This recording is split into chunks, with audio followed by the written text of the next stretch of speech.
Philosophers have long debated this. Immanuel Kant argued that morality is grounded in reason and universal law, what he called the categorical imperative. The strength of his view is its fairness. Morality must apply equally to everyone, but its weakness is that it can feel abstract, like following rules without heart.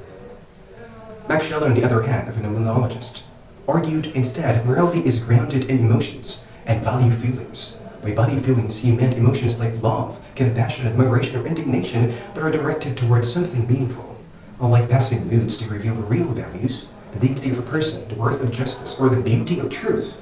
Scheler's insight is that moral life begins in the lived experience of value, but his weakness is that emotions can be unstable or biased.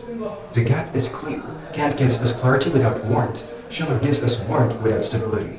What we need is a synthesis.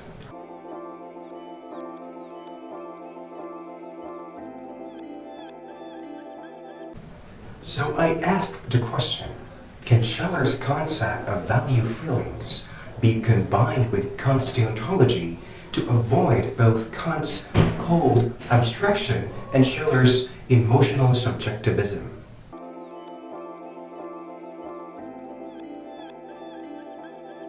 My answer is yes. Emotions are not random impulses, but intentional acts that disclose values. In other words, emotions are ways of knowing what matters. On this basis, I propose the synthesis I call Phenomenological Deontology. This is a model where duty arises from the felt recognition of value, and duty is stabilized by conscience and freedom, as well as duty is universalized by reason.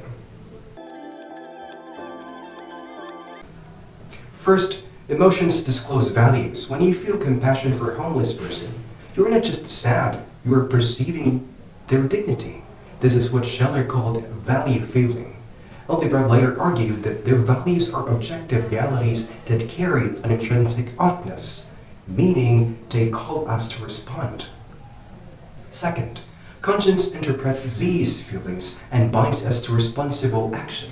Conscience is not just a warming voice, but an inner moral compass that says this isn't just a feeling, it's a duty.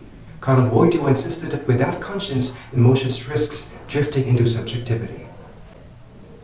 Third, reason universalized application. Kant's categorical imperative asks us to test whether our actions can be willed as a law for everyone. For example, indignation at injustice must apply not only when my group suffers, but whenever everyone suffers. Objection 1. Emotions might mislead us. They can confuse personal preference with moral truth. Emotions might conflict. For example, loyalty to a friend who cheats in an exam may conflict with indignation at dishonesty. Third objection.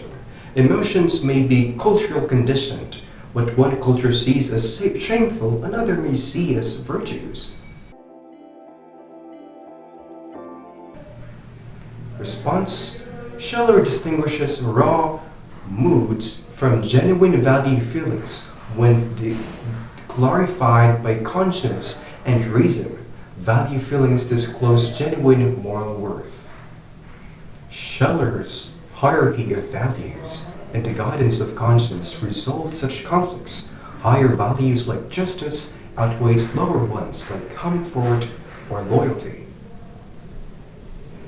On the third objection, while culture differ in expression, core values like dignity and justice are universal.